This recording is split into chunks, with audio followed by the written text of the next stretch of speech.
Why do we create art? For as long as humanity has existed, we've tried to answer that question. Whether we started for expression or curiosity, or maybe even just to communicate, we may never know the answer. However, on a personal level, every artist has needed to answer that question for themselves.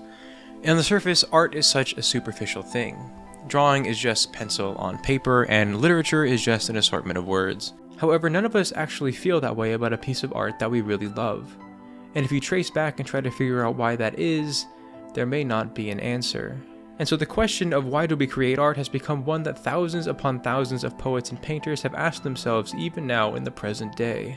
And that very question is the one presented to us in the 2021 one-shot manga and 2024 film, Look Back. The story follows a young girl by the name of Fujino who writes weekly manga for her 4th grade newspaper. She loves to write manga, but maybe even more specifically, she loves the praise and admiration she gets from her fellow classmates, reveling in their compliments and posturing her skill to make her seem better than she is. But eventually, a teacher asks Fujino if she would be comfortable giving up one of the manga slots to a child by the name of Fujimoto, a little girl who hasn't been able to come to school but still wants to draw anyway. By the time the next issue of the school paper is printed, Fujino eagerly finds the manga section, only to be shocked.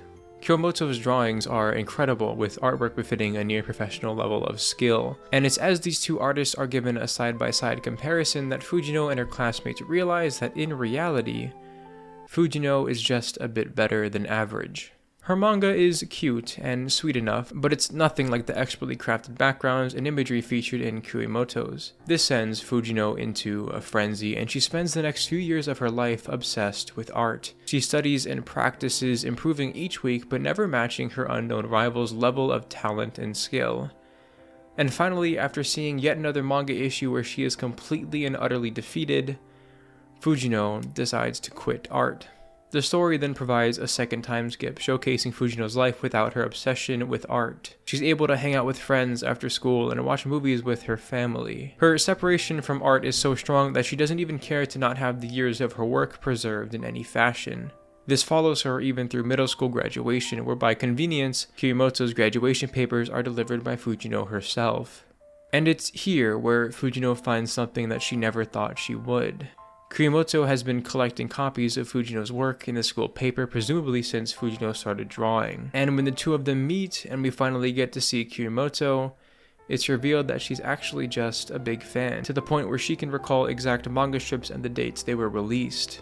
Fujimoto reveals that she noticed how much better Fujino's art was as time went on, praising her storytelling skill and ability with such a genuine nature. Fujino can't help but to be flattered. But it's here where Fujimoto asks, "Why did you stop drawing in 6th grade? Fujino doesn't tell her the truth, instead saying she wanted to prepare a manga to submit for an award, and Fujimoto erupts with excitement, begging to read it once it's finished. Fujino agrees, and then we get some of the most beautiful panels I've ever seen in manga. The pages give us time to breathe, and very slowly follow Fujino's walk home in the rain. And you can feel this sense of awakening freedom between the motions of her walking rigidly, barely able to contain her excitement, to these grand leaps of absolute joy. And just take a look and breathe in with Fujino as she's once again been validated for her skill and her passion. The interaction inspires her so much that Fujino and Fujimoto begin to write manga together, publishing a one-shot by the name of Metal Parade and winning 2nd place and a prize of 1 million yen. It's from there the story takes a slight breath from the art and the beauty of art to simply let us observe the lives of these two girls. They use their money to go get crepes and ice cream, to explore town and simply have fun and enjoy life.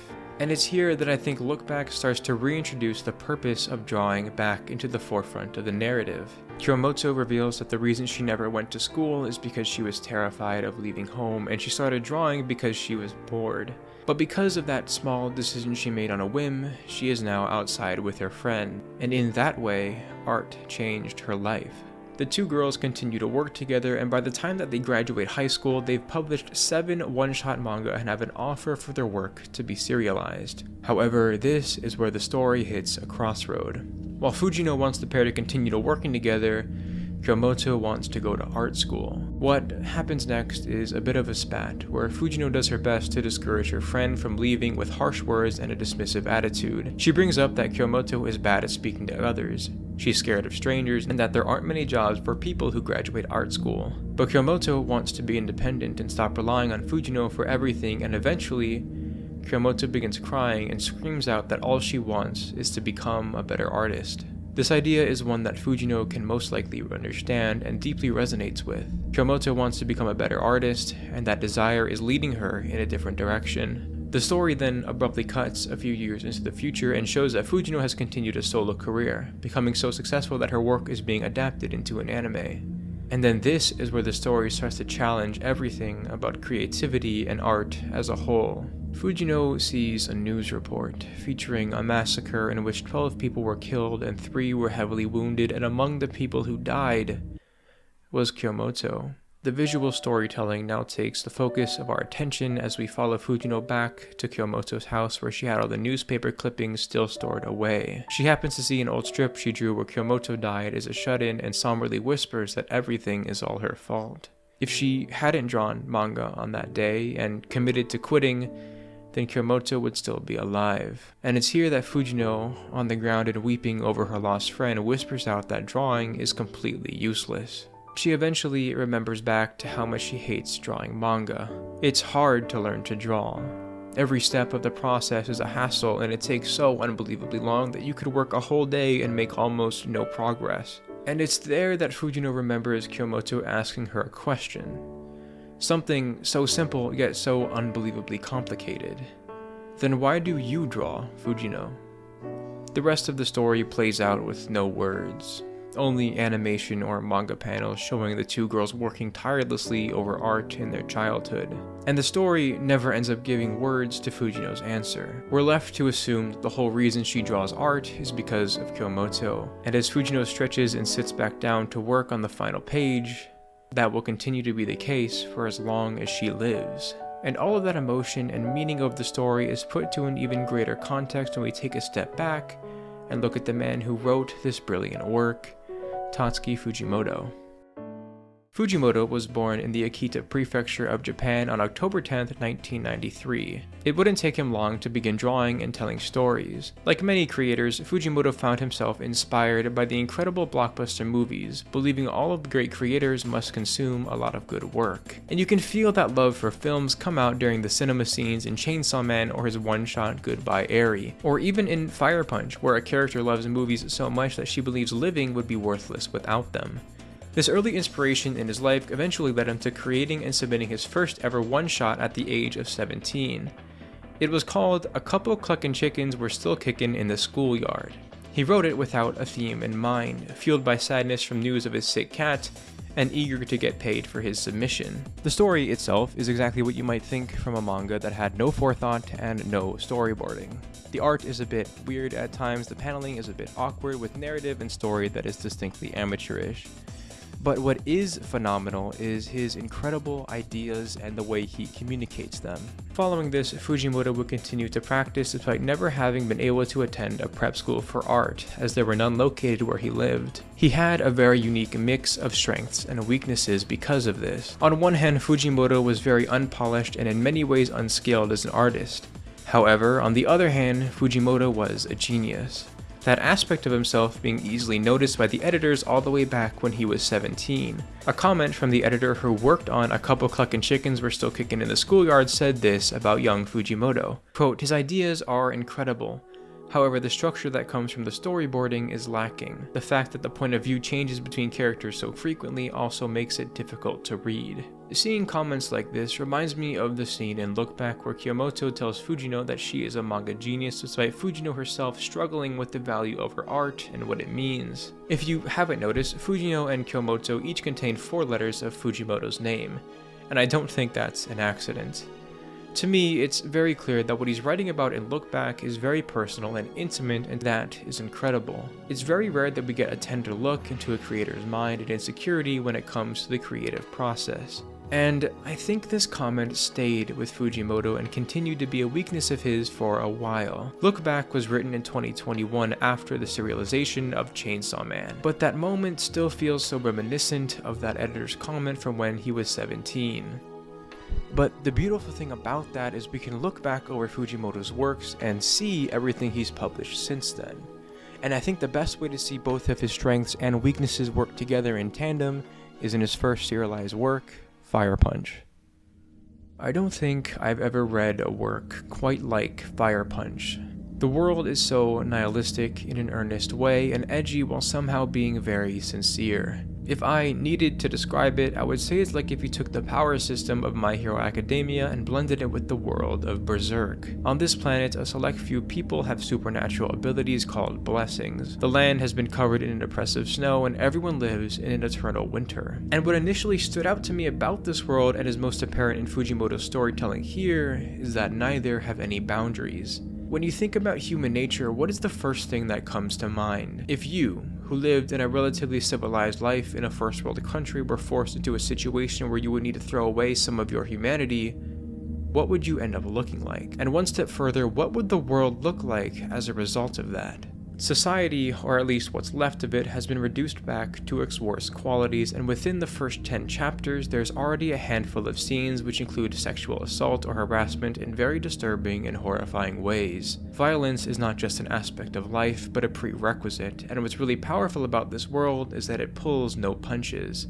All of the questions that might arise from those conditions are explored and treated with the utmost respect most of the time. People have become obsessed with pleasure in order to find relief from this terrible world, with things like rape or child abuse common horrors that these people are forced to fight against. Incest is a part of life with no parents to guide or no moral code administered, and humanity treats each other in such vile ways that are incredibly visceral to read. In this world, people who have powers are abused by those who do not. Take Agni, the main character, and his sister Luna, who before escaping are used as a fuel source thanks to their regenerative abilities. Their bodies are chained up and frequently dismantled in order to be used to keep the town warm. Even after they escape, that idea of being a renewable source is so ingrained into them that Agni takes his sister away from their home every day, where he cuts off his own arms in order to feed everyone he cares about. And what's captivating about how Fujimoto portrays these ideas is that no matter how edgy or disgusting the elements are, they are all treated with such incredible care and authenticity. You can feel the tragedy spilling from the pages as you read, and Fujimoto's genius ideas and unorthodox thinking really excel in these bizarre and bleak worlds. The absolute best example of that in the story being the main character himself, Agni. Like I mentioned, the series is called Fire Punch, so you might think that the main character in the story titled that would somehow have superpowers that is related to fire. But like I mentioned earlier, it's not. Agni's power is regeneration, and after his town and everyone in it is murdered by a gifted with the ability to unleash an eternal flame, Agni is the only one who survives. But not in the way you might think. While Agni is set on fire because of his strong regenerative skills, every time his skin burns, he comes right back, and he's left in the snow presumably to burn forever. The pain fresh and unbearable with each passing moment. And from there, he spends a total of 8 years desperately trying to hold on for life while constantly being on fire until he fully adapts and can move freely again. Only now his entire body is constantly being burned and constantly healing itself. The ideas and concepts at play within the world of Fire Punch are so unabashedly raw, unique, and brutal that I think that Fujimoto really excels when piloting a story with that tone. He has this incredible ability to strip things down to its purest form, whether it's the ambition for revenge expressed through regeneration, Denji's desire for love and humanity explored through the ability to transform into Chainsaw Man, or Fujino's tender insecurity around her art and creativity. His storytelling skills are so good that his peers often praise it. Ishida Sui, the author of Tokyo Ghoul, Murata Yusuke, the artist of One Punch Man, and One, the author of One Punch Man and Mob, have all read Fire Punch and echo those same sentiments. In a way, it's like he breaks down the concepts to its purest form, then reshapes the world and character around them so that the audience is able to see and feel all of that raw emotion. And in that way, I think Fujimoto really is a genius.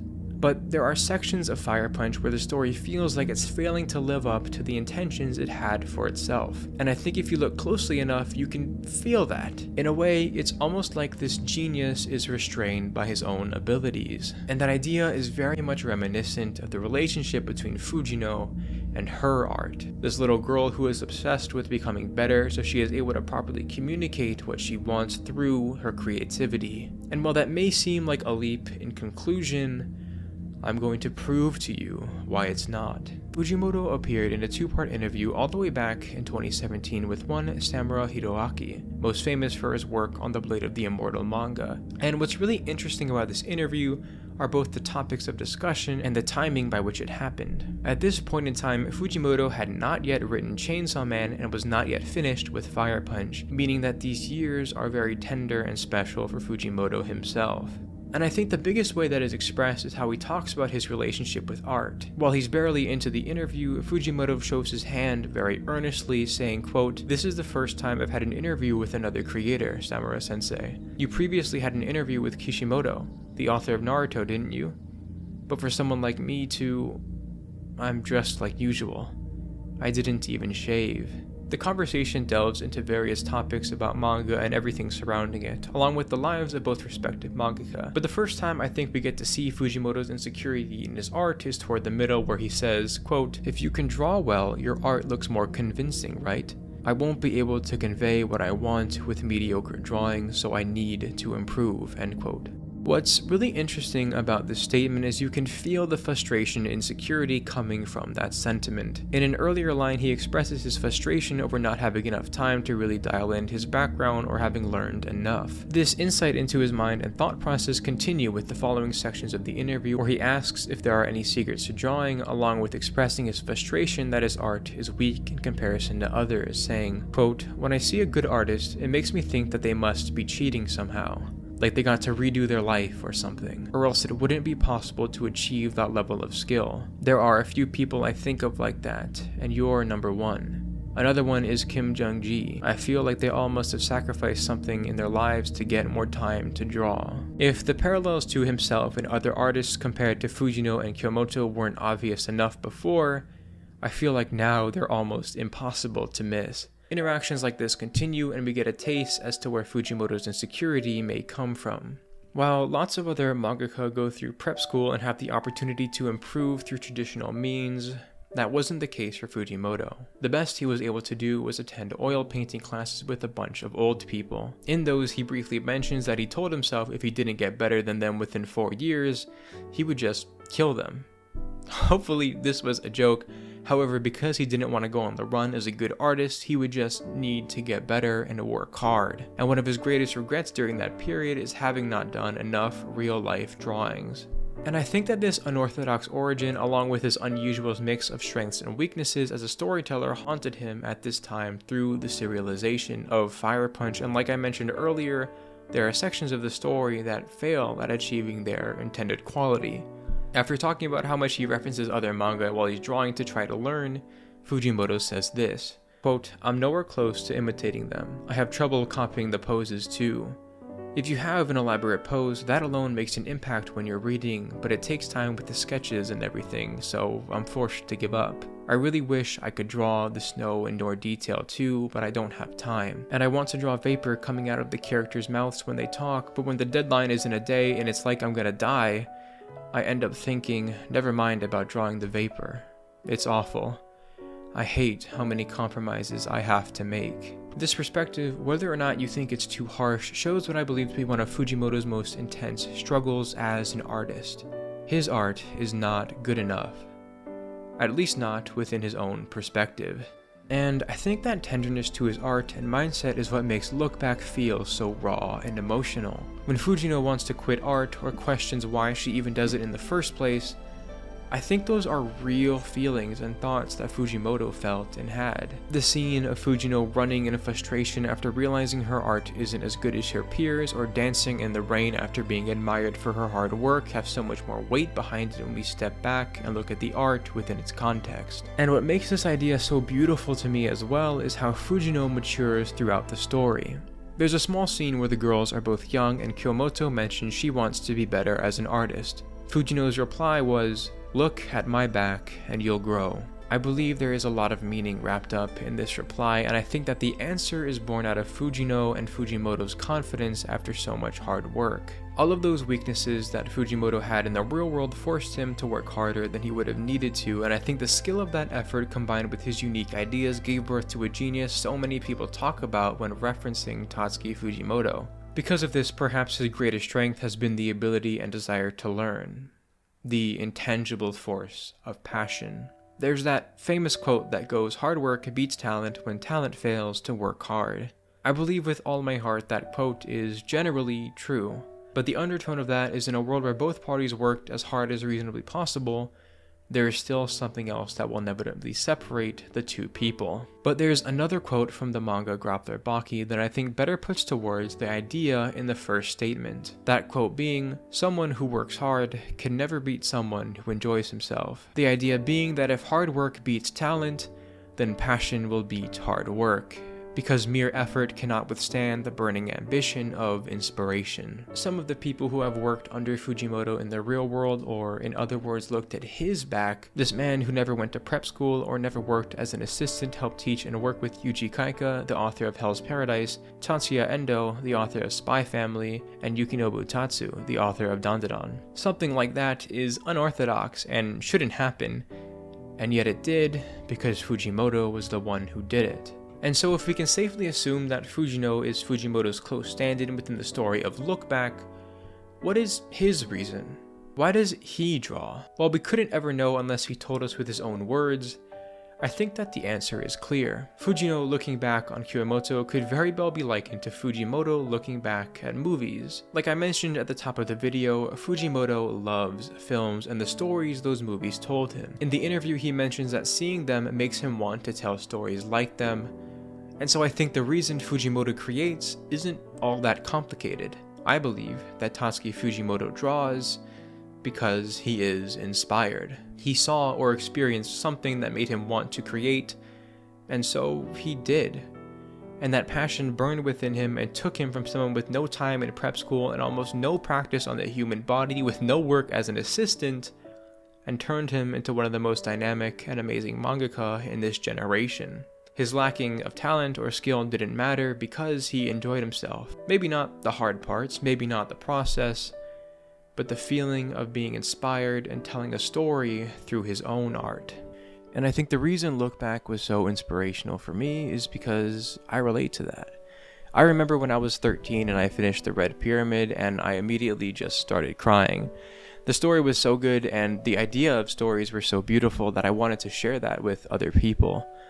I've written 7 books as of now and self-published 2, but I have also struggled with the weight and the feeling that my art simply isn't good enough.